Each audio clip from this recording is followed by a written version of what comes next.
may tao. Ma! Ano? Ma! May tao dun sa may puno. Umiiyak. Ay, wala yan, anak. Guni-guni mo lang yan, anak. Dito muna ako sa kabila dadaan para hindi ako matakot sa multo, ma.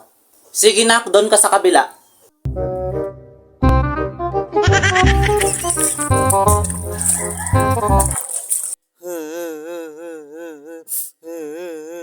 Nag-iiyak sa puno.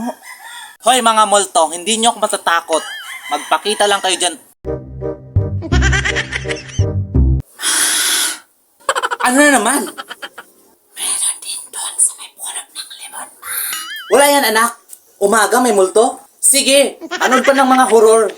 Kasi yung kaluluwa mo kinakain na ng mga multo. Baliw.